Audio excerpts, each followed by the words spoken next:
Welcome to the Retreat Leaders Podcast, the show for visionary coaches, healers, wellness pros, and small business owners who aren't just here to host another feel-good getaway, but to build a profitable, impactful retreat business. I'm your host, Shannon Jamail, retreat strategist, business mentor, and owner of a 46-acre retreat center. I've hosted over 100 retreats around the world, and I've made every mistake so you don't have to. Each week, we'll dive into the mindset, marketing, money, business, and mechanics behind sold-out, profitable retreats. Plus, hear from expert guests who are walking the talk. Whether you're planning your first retreat or scaling your 100th, you're in the right place. Welcome to the show.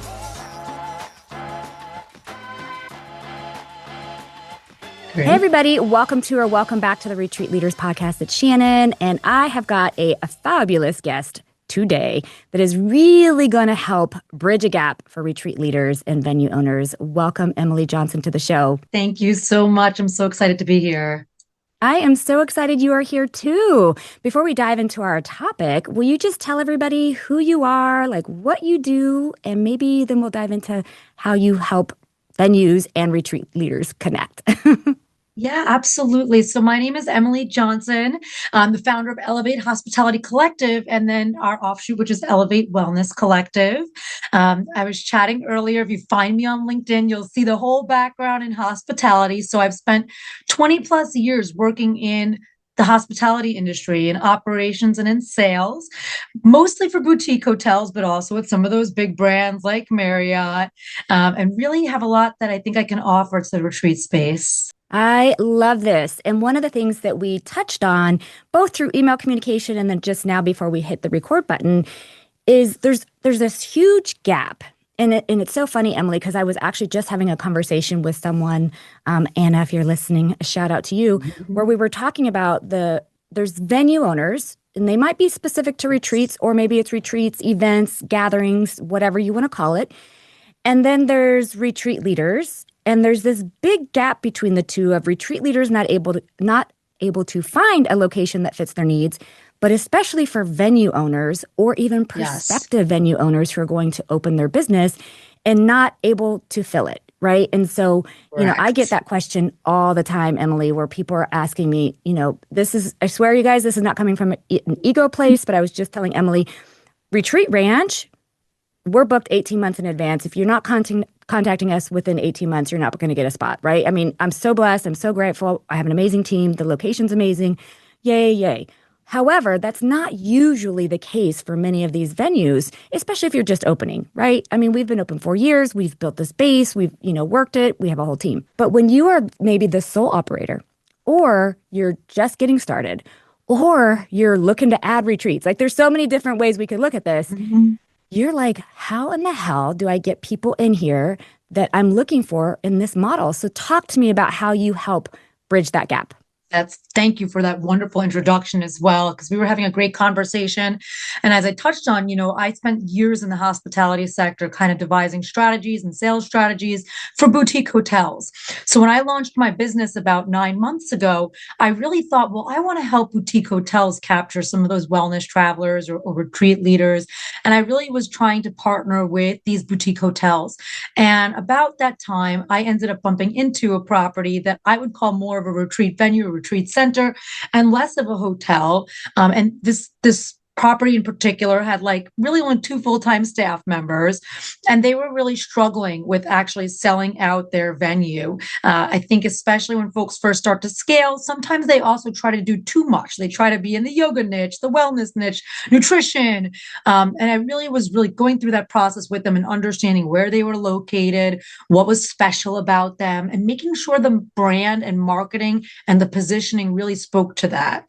And ever since that time, I've been opened up into the wide world of retreats, and I have just been blown away by some of the fabulous retreat centers and venues I've found globally.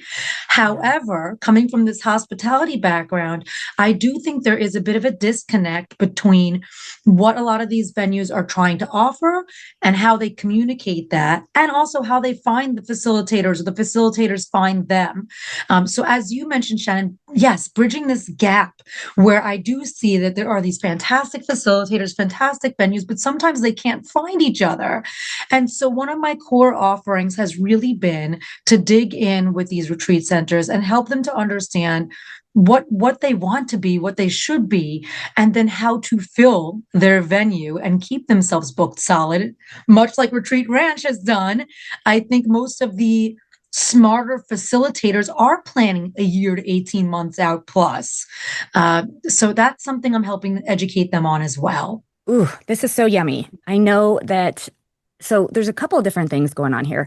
One, we can all agree, if you're listening to this especially, that the wellness travel sector, which includes retreats, right? Just the wellness travel sector has exploded. It's been going that way in at least a decade, but especially in the last 5 years, it's absolutely exploded. It's expected to just continue to grow. And we're talking multi-billion-dollar industry. They're even expecting sometime within this next 5 to 7 years to hit the trillion-dollar industry. And so Yes. it's growing big time. And then there are people who are really wanting to create the space for this wellness travel sector, right? So again, this includes retreats. It includes retreats. It includes events. It includes, just anything within this wellness sector. And I'm sure some of these venues, it doesn't have to be wellness. It could be whatever. But for this conversation, we're just going to go in that direction. And let's be honest, most retreats have some sort of aspect of wellness to it, a little bit, even if it's just connecting in nature while you're doing whatever else you're doing, whatever may be the case. But anyhow, this industry is exploding.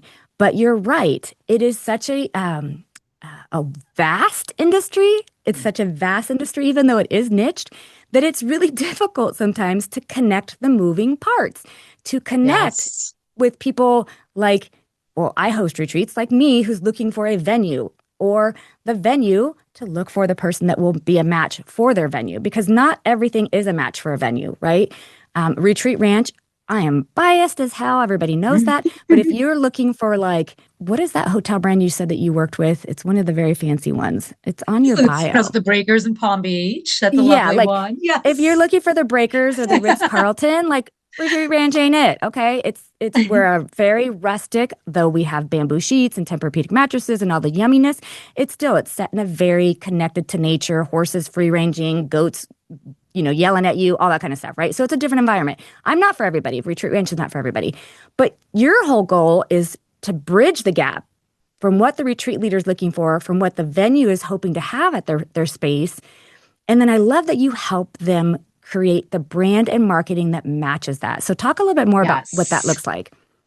So it's been a fascinating process. So again, coming from the hotel space, there's hotel management companies, you've got brands, and even a lot of independents will often have outside consultants or management companies. I'd say even a 120 room boutique hotel has a fair amount of staff.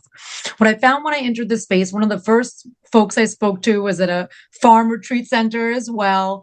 And she was the farmer. She's, working on the vegetables. She's doing the cooking. She's responding to leads online Yep. and, wearing all of the hats. And I do think there's a lot of folks in this space that maybe it's them and a partner or, them and one or two other part-timers who they're able to tap into as needed, but they're wearing many, many hats. And I realize that this is a space where really they could use that sort of commercial strategy and sales oversight help. I think they all have such great intentions. Mm. Sometimes their website is not actually really telling of the real story. There's one I recently saw down in I think it's the Belize area that, wow, when I saw the actual property itself, I was blown away. Like who wouldn't want to go there kind of thing, right? And again, maybe Yeah. jungle is not for everybody either, but but the website itself didn't tell that story at all. So starting Mm. right there at the Hmm. front page was sort of the story that maybe wouldn't resonate. And then beyond that, the time and effort it takes to qualify and make sure it's a good match, because Yeah. as I'm sure has happened to many listeners of yours, that is a very hard thing for both sides. If a retreat or facilitator books a venue that is actually not a right fit for them, based on that, if I have a group of Lux women from New York City and I take them down to a farm, that may not be a match. But if that's not being conveyed through the Yeah. website, through the conversations, through the back and forth, through the negotiations, to make sure both sides are on the same page, something's going to break down, and you get into that blaming place where nobody wants to be. So I really thought a lot about this and feel that there is a lot of help I can offer from my sales background in this retreat space to this person who's wearing all of the hats. Hey guys, Shannon cutting in here real quick. Listen, the Retreat Industry Forum is happening May 14th through 17th in Denver, Colorado, and it's not your average feel-good conference. This is where bold retreat leaders, venue owners, industry pros, small business entrepreneurs come together to disrupt, challenge, and advance what's possible in our industry. You'll get cutting-edge strategy, real-world business tools, and high-level conversations about profitability, innovation, and sustainability without the fluff or kumbaya. Join myself, my friend Erin and Allison, along with other powerhouse leaders for 3 immersive days of connection, collaboration, and serious business growth, plus an exclusive VIP experience for those ready to go even deeper.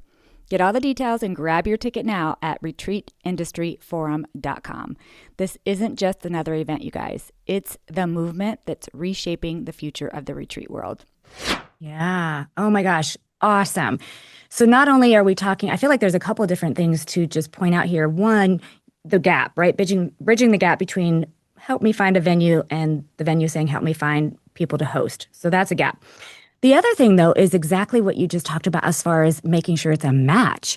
Because, listen, we have had people contact us and, they're brand new to this industry, which is, you got to start somewhere, right? Yes. You got to start somewhere. But when you are brand new, you have to be willing to invest in money and time in order to start, Yes. right? And so if you're looking for a venue who doesn't have contracts and who's not going to hold you to timelines, we're not it, right? You're going to have to go find a different venue that's just got maybe more flexibility or more, or you're not doing a full buyout that has that capability to not do a full buyout. You get the idea. So just making sure that there's a match there, because you're right. What if somebody doesn't know how to read contracts for whatever reason or doesn't have it vetted, and they sign up with a venue and they realize, if you don't change your date, at least 6 months in advance, you're locked in, or whatever may be the case. And then they're really freaking out and panicking, and they've just set themselves up for failure because they just didn't realize where their business or structure or capability is at and where the venue's business or structure or capability is at. And if they don't match each other, like, that can be a problem. Yes. And I actually think, again, because I come from the hotel space, I think this is actually where hotels have an opportunity in this niche, is that there are, I think, for a lot of folks who are starting out and maybe like, well, I want to test the waters. And again, I'm sure you've recommended this in the past too, Shannon, starting closer to home, starting with something where you can pull in people and have relationships with already. And then oftentimes starting with a hotel where there might be a type of room block situation where, okay, this is a 60-room boutique hotel. I can hold 10 rooms up until a 3-month out cutoff date. That's not something you can do when you buy out someone's property. There is a business to each side of this. And I know I've also explained this to people. This is a wonderful industry where there are so many insights, so many fantastic leaders who can bring so much value. But at the end of the day, they have a business, you have a business. Yeah. And so if you were going to be telling someone, hey, I'm going to buy out your whole place for a week, yes, there's likely going to be a decent sized deposit on that to protect that business, as there should be. But that's why I think there is a space for folks who are just starting out, but that space might actually be more flexible to a hotel space where they can, maybe rent a meeting room and feel like, okay, I'm not putting out as much to start. And then once they've gotten very comfortable with that and say, hey, every single time I do this, I'm easily able to get folks from my community to join wherever I go. Well, then you have confidence booking a place where you're like, well, I know my folks are going to love the ranch and I know that they will all come, and I should have they shouldn't feel worried at night about filling up the space either. So I love this, Emily. I do tell people who are first starting to stay local and to consider these options if that feels aligned for them. Please know that I've also had retreat leaders who were very confident, who had a very big, database, and they booked their first place in Belize and sold it out. That can happen too. Yes. But to me, it's like, what gives you the confidence that you're going to be able to fill this, that you're going to be able to do this? Because your confidence matters more than anything when it comes to this. Mindset and confidence is so important. So yes, Starting locally is, to me, a great option when you're first starting. Working with a hotel is also great. I want to put a warning in here because I do think what happens to a lot of people, and Emily, I know you'll agree with me on this. Do not book a fucking Airbnb to have your retreat at. Do not use Yeah, I agree. VRBO. Do not use any of those services. It's not legal, by the way.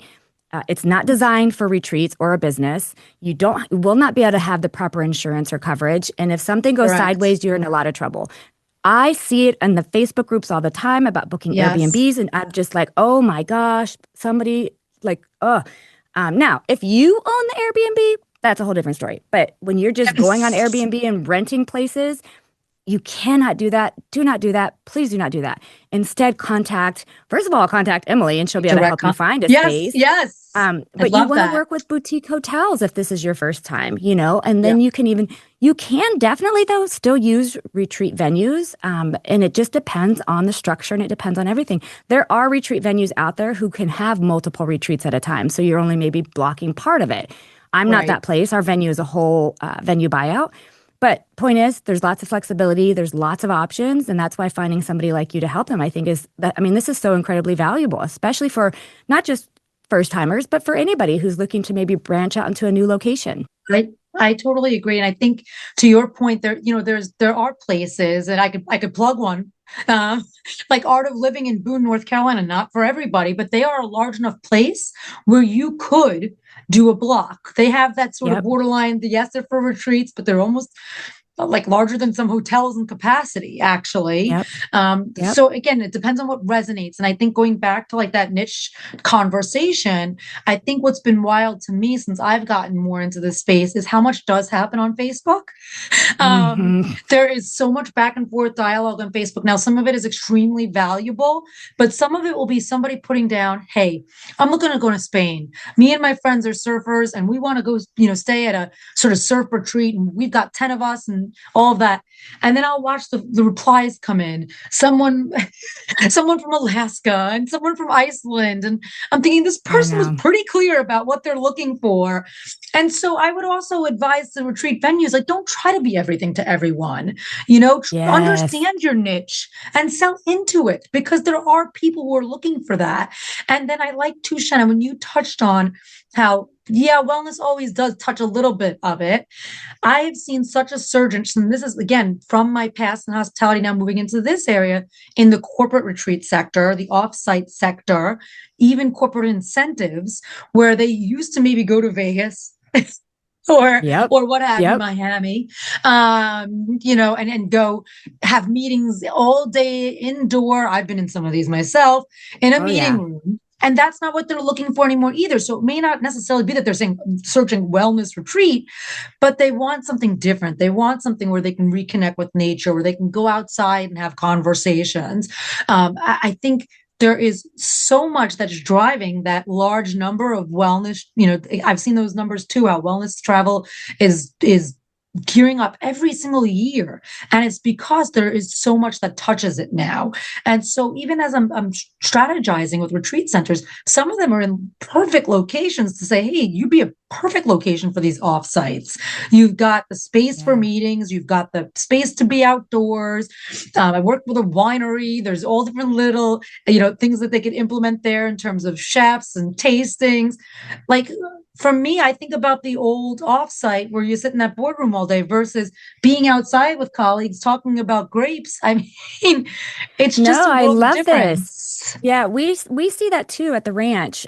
We have had many, many small businesses that are based all over the state of Texas that have come and hosted their quarterly meeting at our ranch or their end of year meeting at the ranch and incorporated, anytime you can do an offsite in a really cool or unique space that's designed for something that's just different, it adds that whole extra element to it that's just amazing. So I love this conversation so much. Emily, if somebody wants to work with you or they want to find you, can you tell them where to find you at? Oh, I try to be everywhere now. So I'm doing a couple of things. My website is elevatehospitalitycollective.com. That's the easiest way. You can find me. I'd say look me up, Emily Johnson, on LinkedIn, but Johnson happens to be quite the common last name here, believe it or not. So I Yes. still do think I have my maiden name up there too, which is Goretzky. That adds to it. But the brand is Elevate Hospitality Collective. I'm writing a lot on Substack lately. That's been my platform of choice for writing. And really I've just been writing from the intention of I want to shine a light on these places that are really, I think, where the wellness travelers are looking for. This past 12 months, the hospitality industry has published several papers from Hyatt, from IHG, from Accor, all talking about experiential travel.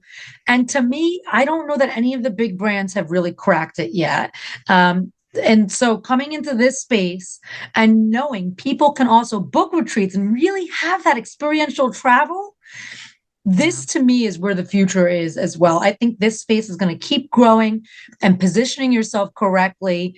That's something I'm so excited to work more on. I'm so excited to bring my sales background to the owners who say, hey, we've got this fantastic place. Now we need to sell it. And Shannon, I'll tell you too, I know I'm circling back to something we touched on before our call. Sell it before you open. We talked about this Hmm. for a moment and I just thought about it as I was giving my pitch. Don't wait to contact me until you've been open 6 months and the calendar is empty. This is something from my hospitality background. I've seen hotels make that mistake. I've seen hotels say, okay, we open at the end of Q4 2026. So that's when we'll hire the salesperson to start selling. That is too late. Yeah. No, you're already behind the ball and you're now playing catch up. So I couldn't agree more. If you know you're opening within the next 6 to 9 months, you should already be having a sales plan in place and already be looking to book out your venue. So I couldn't agree more. All of your information will be in the show notes. So those of you that are listening, if you want to get in contact with Emily, you can check out the show notes. Emily, thank you so much for coming on the show and sharing this very important gap that you are looking to fix. Thank you, Shannon. I'm so grateful to be here and grateful for everyone I've met and grateful for all of the work you do. Thank you, hun. Thanks for tuning in to the Retreat Leaders Podcast. If you love this episode, please make sure to subscribe, leave a review, and share it with your retreat besties. Want more support? Grab free resources at theretreatleadersplaybook.com. Until next time, lead boldly, serve deeply, and retreat profitably.